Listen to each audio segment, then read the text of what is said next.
Praise Lord, praise Lord, praise Lord. Hallelujah, hallelujah, hallelujah. सबको जय मसीह की। जय मसीह की। परमेश्वर, हमारा परमेश्वर, हमारे का मतलब है कि सारे सारे जगत का, सारी सृष्टि का, सारी कायनात का, हर मजलूम का, हर ताकतवर का, हर गरीब का, हर अमीर का, हर शरीफ का, हर बदमाश का। परमेश्वर हर धर्म का, हर राज्य का, हर देश का। इस बात को अपने हृदय में सुनहरे अक्षरों में लिख लीजिए। हालेलुया। सुनिए, उसके वचन में जो कुछ है उसके लिए आज हम जो कह रहे हैं कि हमारा हर काम का सिलसिला हमारी जुबान से शुरू होता है और यहीं खत्म होता है। आज के सुसमाचार के लिए परमेश्वर की बेटी प्रार्थना करेगी।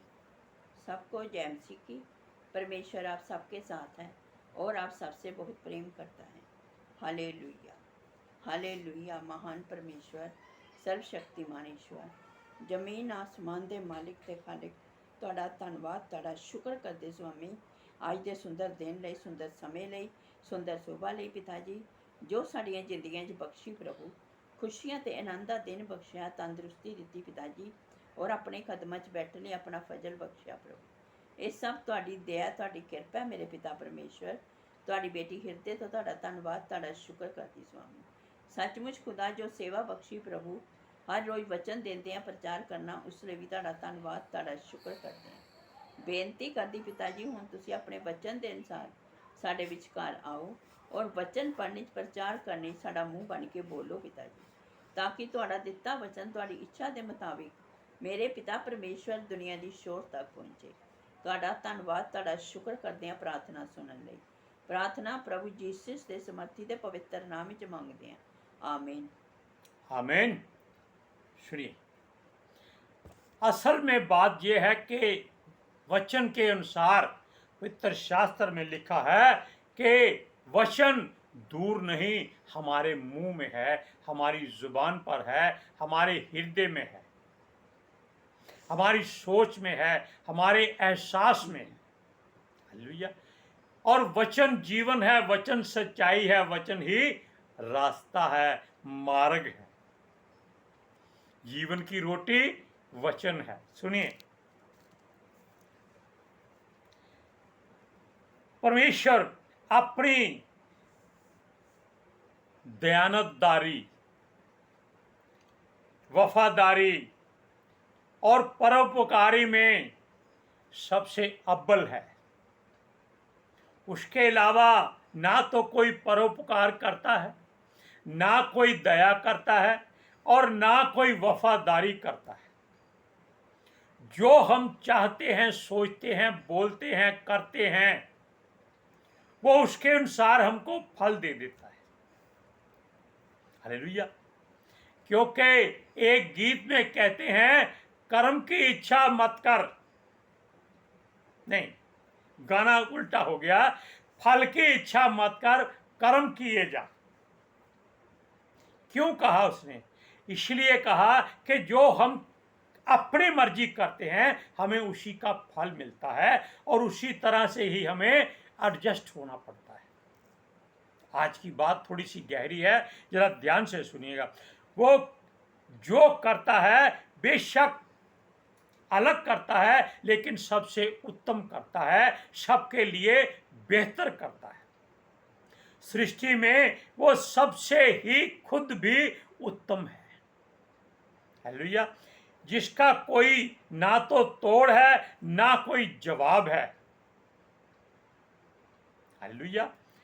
उसने सुलेमान को सब कुछ दिया, अकल, समझ, बुद्धि, ज्ञान, दान, दौलत, ऐशो उशरत सब कुछ दिया। इतना दे दिया कि उससे संभाला नहीं गया। क्या फायदा? उसने तो मांगा ही नहीं था, उसने केवल ये कहा था कि हे परमेश्वर, मुझे अपने लोगों में न्याय करने की समझ दे। और ये बात अकेली नहीं ठहरती, इसमें वो हर वस्तु आ जाती है कि जो समझ से ही प्राप्त होती है।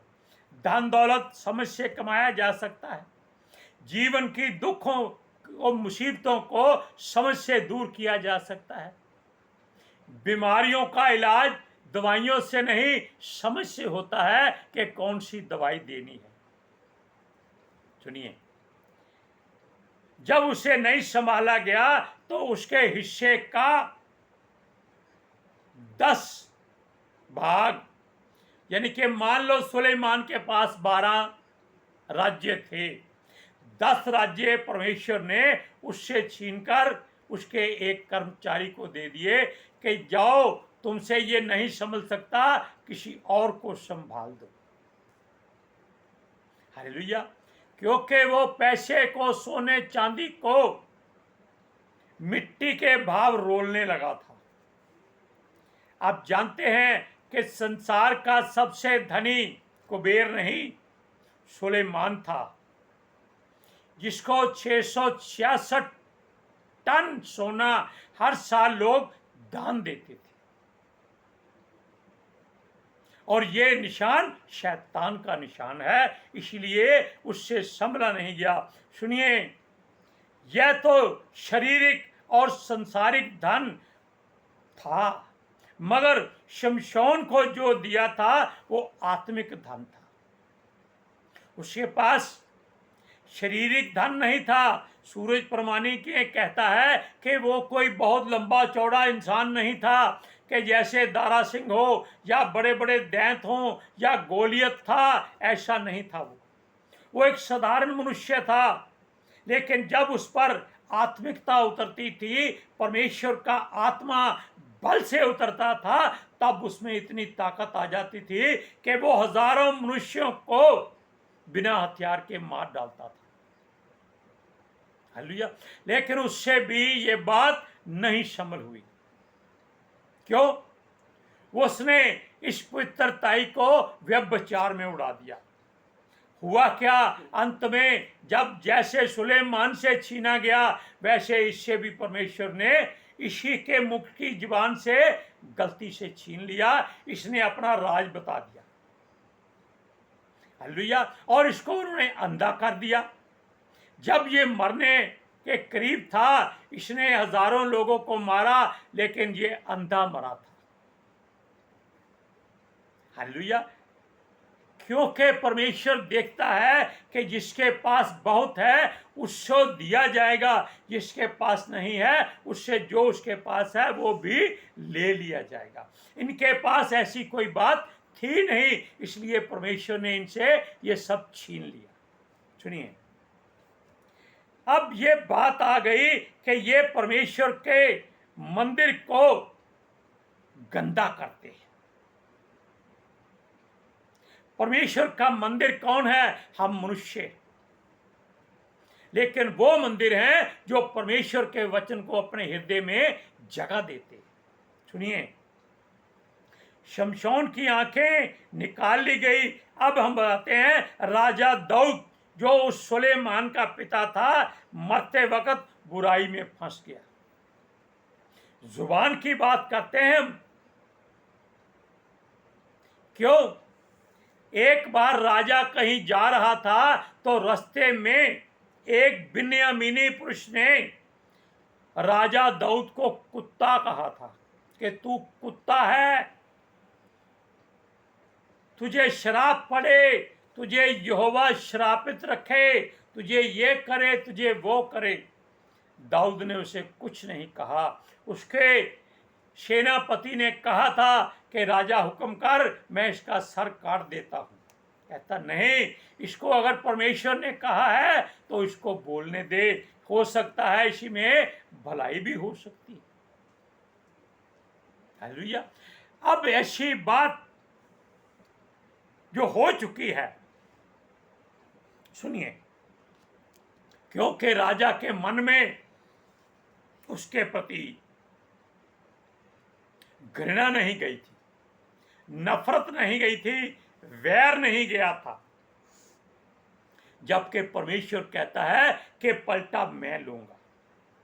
अगर उसने इस बात को अपने मन से निकाल लिया होता तो हो सकता है परमेश्वर उसको बहुत बुरी मौत मारता, लेकिन दाऊद ने इसको अपने हृदय में और अपनी जुबान पे रखा। जब राजा को ज्ञात हो गया कि वो अब मरने पर है, उसने सुलेमान को राजा बना दिया, लेकिन आते ही उसके राजा बनते ही और अपनी मौत के अंतिम क्षणों में उसने सुलेमान से कहा, देख वो पके बालों वाला जिसने मुझे श्राप दिया था, मेरी जिंदगी में जहर घोला था, उसको मैंने अभेदान दिया है कि मैं तलवार से ना मारूंगा, पर तू न्याय कर सकता है, तू उसको अपने न्याय से मार देना, जीवित मत छोड़ देना, उसका लहू बहा देना, उसको वध कर देना, छोड़ना नहीं। यदि वो उसके गुनाहों से वो क्षमा कर देता तो परमेश्वर हो सकता है उसके घराने पर करुणा पे करुणा करता रहता, अनुग्रह पे अनुग्रह करता रहता और अपने मार्गों पर चलाता रहता।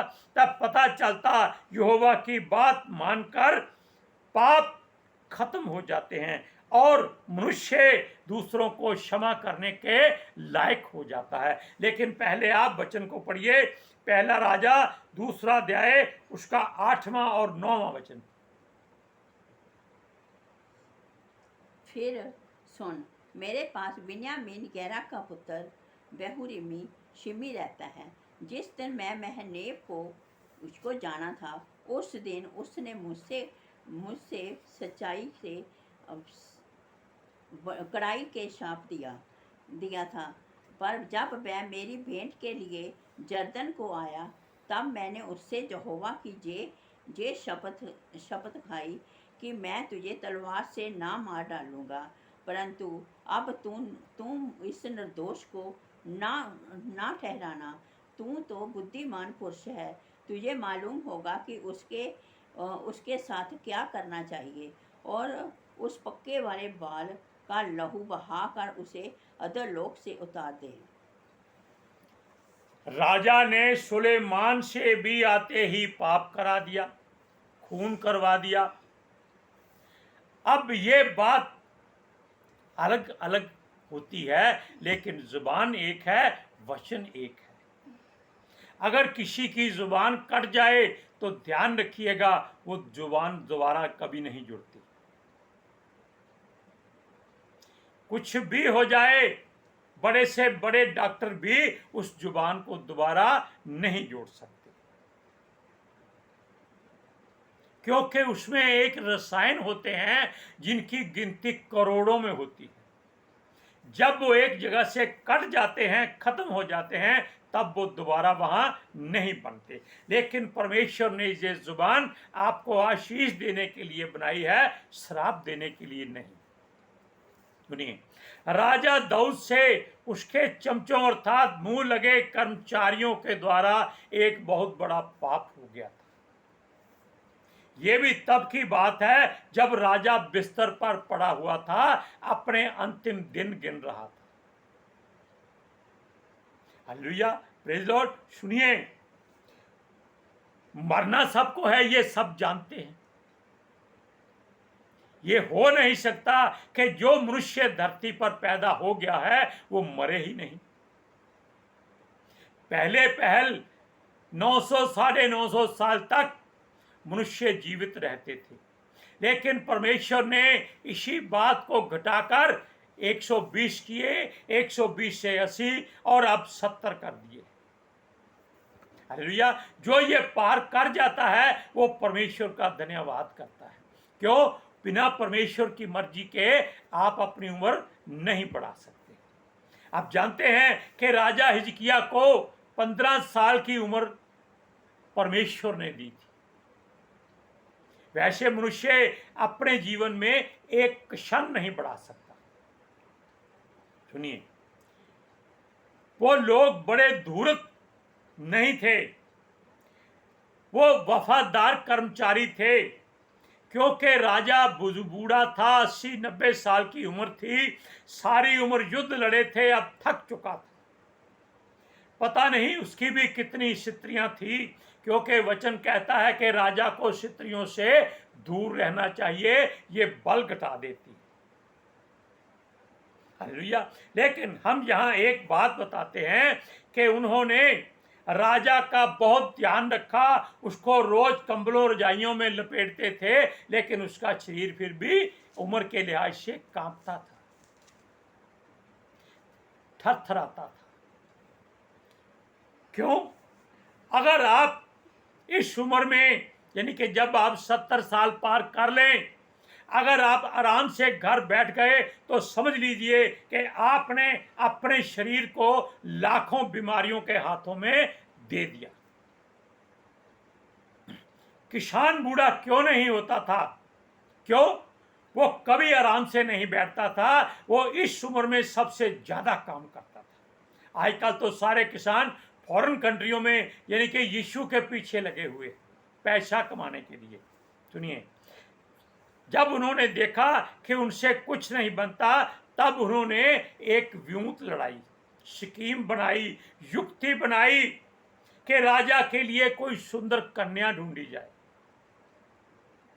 क्या उनके घरों में सुंदर कन्याएं नहीं थी? क्या उनकी अपनी बहू बेटियां नहीं थी? वो राजा को नहीं दे सकते थे? सारी उम्र राजा का खाया था, ऐशो आराम किया था, लेकिन अब उन्होंने पूरे शहर में ढिंढोरा फेंका दिया कि एक सुंदर कन्या का इंतजाम करो जो राजा की सेवा करे और उसको तपस्या, अपनी तपस्या गर्मी दे। क्योंकि जब मनुष्य का शरीर बर्फ की तरह ठंडा हो जाए, तब उसको सिवाय स्त्री के और कोई दवाई गर्म नहीं कर सकती। याद रखिएगा।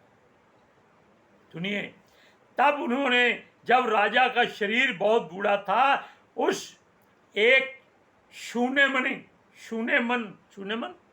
शूनेमवासी लड़की को राजा के साथ ब्याह दिया। वो बेचारी एक बूढ़े राजा के पास आकर बैठ जाती, लेकिन राजा को उस पर कोई असर नहीं होता, क्योंकि परमेश्वर की मर्जी नहीं थी। सुनिए, जब दाऊद उसके साथ सोता था तो उसको कोई गर्मी का एहसास नहीं होता था। यानी कि उसके कर्मचारियों ने राजा के मरने से पहले उससे पाप करा दिया, किसी के घर को उजाड़ दिया, किसी की बहू बेटी को राजा के साथ बांध दिया। क्यों? जब एक कन्या राजा के साथ शादी कर ले तो पूरे देश में उसके साथ कोई और शादी नहीं कर सकता था। क्यों? राजा पिता है और वो उसकी जनता की माता गिनी जाती थी। इस पर भी हम आज बात करेंगे। सुनिए, यह बहुत बड़ा दाऊद से और उसके कर्मचारियों से गुनाह हो गया था, उसका जीवन बर्बाद हो गया था। इस वचन को पढ़िए, पहला राजा पहला अध्याय उसकी 1 से 4 आयत तक। दाऊद राजा बूढ़ा हो गया, बूढ़ा बहुत पुरनिया हो गया था, और यद्यपि उसको कपड़े उड़ाए जाते थे तो भी वह गर्म ना होता था। इसलिए उसके कर्मचारियों ने उससे कहा, हमारे प्रभु राजा के लिए कोई जवान कुंवारी ढूंढी जाए, वह राजा के सम्मुख रहकर उसकी सेवा किया करे और तेरे पास लेटा करे कि हमारे प्रभु राजा को गर्मी पहुँचे। तब उन्होंने समस्त इसराइली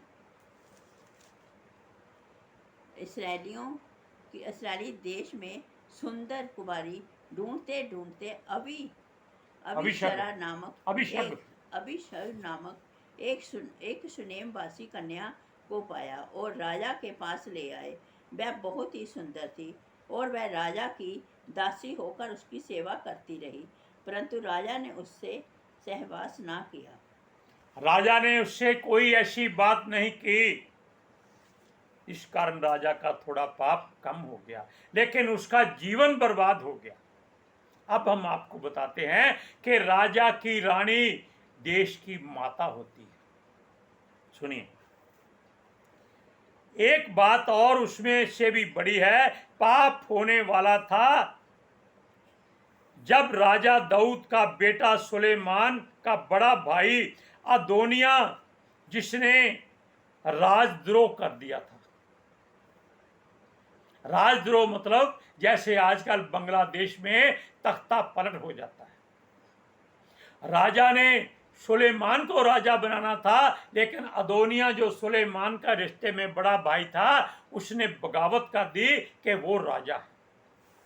अब राजा को ये बर्दाश्त नहीं हुआ, उसने सुलेमान को राजा बना दिया और कहा कि इस अदोनिया जो तेरा भाई है, इसका ध्यान रखना। लेकिन अदोनिया के मन में एक बुरा पाप जाग उठा, बहुत ही गहरा पाप, जो इतना बुरा था कि आप शर्म से लज्जित हो जाएंगे। सुनिए, उसने अपनी मुंह बोली माता, अभी जिस बारे में हमने बताया, शूनेमवासी अभिषग, उस पर बुरी निगाह डाल ली और उससे ब्याह करने के लिए तैयार हो गया। वचन क्या कहता है? नीति वचन में भी लिखा है कि अपनी माता चाहे सौतेली हो, उस पर निगाह मत डालना, बुरी निगाह मत डालना, वो तेरी माता है। ये परमेश्वर की शर्तों में भी लिखा हुआ है। हालेलुया। सुनिए, और उससे कुछ भी जब बन ना पाया, तब उसने अपनी माता यानी कि सुलेमान की माता से विनती की कि राज्य तो उसने छीन लिया है, वो राजा बन गया है, इसलिए उससे बोल कि मुझे वो अभिषेक से ब्याह करा दे, जो उसकी माता है। लिखा नहीं, लेकिन है, थी। उसकी सुलेमान की माता बेचारी उसके झांसे में आ गई और उसने सुलेमान से विनती की कि अभिषेक, अदोनिया ऐसा कहता है कि वो अभिषेक से शादी करना चाहता है। सुलेमान को बहुत क्रोध आया, बेशक वो कैसा भी था, उसने अपनी माता के सामने उसे कुछ नहीं कहा, क्योंकि वो बड़ा भाई था, उसका हक था कुछ कहने का। लेकिन उसने कहा अपने सेनापति से कि आज ही रात इस अदोनिया को मार डालो। तब अदोनिया ने क्या किया कि परमेश्वर के पवित्र भवन में जाकर वेदी को सींगों को पकड़ लिया और मुख से जबान से एक शब्द निकाला। फिर जबान पर बात आ गई, क्या? कि मैं यहीं मरूंगा, मैं यहां से कहीं नहीं जाऊंगा। जब सुलेमान के सिपाही उसको बाहर निकालने आए थे, क्योंकि वो पवित्र स्थान था, वो उसको मारना नहीं चाहते थे वहां पर। तब सुलेमान ने कहा, इसकी जुबान से जो निकला है उस जुबान के अनुसार इसको वहीं मार डालो, ताकि हमारे कुल पर इसके पाप का बोझ न पड़े। पढ़िए वचन, पहला राजा दूसरा अध्याय उसकी 29 से 31 आयत तक। जब राजा सुलेमान को ये समाचार मिला, जोहाब यहोवा के तंबू से भाग गया है और वह बेदी के पास है, तब सुलेमान ने यहोयादा के पुत्र वनाजा को ये कहकर भेज दिया कि तू जाकर उसे मार डाल। तब वनाजा ने यहोवा के तंबू के पास जाकर उससे कहा, राजा की ये आज्ञा है कि निकल आ। उसने कहा, नहीं, मैं यहीं मर जाऊंगा। तब वनाजा ने लौट कर ये संदेश राजा को दिया, जोआब ने मुझे ये उत्तर दिया। राजा ने उससे कहा, उसके कहने के अनुसार उसको मार डाल और उसे मिट्टी दे। कि ऐसा करके निर्दोषों का जो खून जोआब ने किया है, उसका दोष तू मुझ पर से और मेरे पिता के घराने पर से दूर कर। सुनिए, अदोनिया की मृत्यु है। यहाँ योआब की मृत्यु नहीं। सुनिए, अब जो अदोनिया था उसको परमेश्वर के दास सुलेमान ने मरवा डाला। बात जुबान की है, हम इसी पर आज वचन को समाप्त करते हैं। इसलिए कहते हैं कि अपनी जुबान से जो भी कुछ करना है वो सोच समझ कर कीजिए, क्योंकि जब सुलेमान कहता है कि यहोवा ने उसे स्थिर किया है, तो ये बात पूरी होनी बहुत जरूरी चाहिए कि अदोनिया आज ही मार डाला जाएगा, और उसे सुलेमान ने यहोयादा के पुत्र बनाया को भेजकर उसको मरवा डाला। योआब को भी ऐसे ही मरवाया था, उसका जिक्र हम अगली बार करेंगे। सुनिए, अपनी जुबान पर परमेश्वर के वचनों को रखिए और आशीष पाइए, बरकत पाइए। अपने लिए कभी बुरा मत सोचिए। आज के सुसमाचार के लिए परमेश्वर की बेटी प्रार्थना करेंगी। Hallelujah. Thank you Jesus, thank you Lord, thank you पितर आत्मा जी। ਤੁਹਾਡਾ ਧੰਨਵਾਦ, ਤੁਹਾਡਾ ਸ਼ੁਕਰ ਕਰਦੇ ਸੁਆਮੀ, ਸਾਡੇ ਵਿਚਕਾਰ ਆਉਣ ਲਈ, ਵਚਨ ਪੜ੍ਹਨ, ਪ੍ਰਚਾਰ ਕਰਨ, ਸਾਡਾ ਮੂੰਹ ਬਣ ਕੇ ਬੋਲਣ ਲਈ ਪਿਤਾ ਜੀ। ਤੁਹਾਡੀ ਬੇਟੀ ਹਿਰਦੇ ਤੋਂ ਤੁਹਾਡਾ ਧੰਨਵਾਦ, ਤੁਹਾਡਾ ਸ਼ੁਕਰ ਕਰਦੀ ਸੁਆਮੀ। ਸੱਚਮੁੱਚ ਖੁਦਾ ਤੁਹਾਡਾ ਦਿੱਤਾ ਵਚਨ ਤੁਹਾਡੀ ਇੱਛਾ ਦੇ ਮੁਤਾबिक ਮੇਰੇ ਪਿਤਾ ਪਰਮੇਸ਼ਵਰ ਦੁਨੀਆ ਦੀ ਸ਼ੋਰ ਤੱਕ ਪਹੁੰਚੇ, ਲੋਕ ਸੁਣਨ ਔਰ ਸੱਚਾਈ ਨੂੰ ਜਾਣਨ ਔਰ ਸੱਚਾਈ ਉਹਨਾਂ ਨੂੰ ਆਜ਼ਾਦ ਕਰੇ ਪਿਤਾ ਜੀ। ਮੈਂ ਤੁਹਾਡਾ ਧੰਨਵਾਦ, ਤੁਹਾਡਾ ਸ਼ੁਕਰ ਕਰਦੀ ਹਾਂ ਸੁਆਮੀ, और ਤੁਹਾਡੇ ਬੱਚੇ हमेशा ਤੁਹਾਡੀ शांति और ਤੁਹਾਡੇ अनुग्रह ਵਿੱਚ बने रहें। आमीन आमीन। हम उस वचन के लिए फिर आपसे बात करेंगे, क्योंकि अदोनिया सुलेमान का भाई था। इसको सुलेमान ने अपने मुख के वचन के अनुसार उसी रात मरवा दिया था। जो आपकी बात है वो जो हमने पढ़ी है वो भी हम आपको खुलकर बताएंगे। हालेलुया। आज के सुसमाचार के लिए परमेश्वर की बेटी प्रार्थना करेगी। Hallelujah. Thank you Jesus, thank you Lord, thank you पितर आत्मा जी। ਤੁਹਾਡਾ ਧੰਨਵਾਦ, ਤੁਹਾਡਾ ਸ਼ੁਕਰ ਕਰਦੇ ਸੁਆਮੀ, ਸਾਡੇ ਵਿਚਕਾਰ ਆਉਣ ਲਈ, ਵਚਨ ਪੜ੍ਹਨ, ਪ੍ਰਚਾਰ ਕਰਨ, ਜੋ ਗਲਤੀ ਸਾਡਾ ਮੂੰਹ ਬਣ ਕੇ ਬੋਲਣ ਲਈ ਪਿਤਾ ਜੀ। ਤੁਹਾਡੀ ਬੇਟੀ ਹਿਰਦੇ ਤੋਂ ਤੁਹਾਡਾ ਧੰਨਵਾਦ, ਤੁਹਾਡਾ ਸ਼ੁਕਰ ਕਰਦੀ ਸੁਆਮੀ। ਸੱਚਮੁੱਚ ਖੁਦਾ ਤੁਹਾਡਾ ਦਿੱਤਾ ਵਚਨ ਤੁਹਾਡੀ ਇੱਛਾ ਦੇ ਮੁਤਾबिक मेरे पिता परमेश्वर दुनिया की शोर तक पहुँचे, लोग सुनन और सच्चाई नूं जानन और सच्चाई उन्होंने आज़ाद करे पिता जी। मैं तुहाडा धन्नवाद, तुहाडा शुक्र करती हाँ स्वामी, और तुहाडे बच्चे हमेशा तुहाडी शांति और तुहाडे अनुग्रह विच बने रहन। आमीन। ये प्रार्थना जो हमसे गलती हुई उसके लिए। हालेलुया। सबको जय मसीह की। जय मसीह की।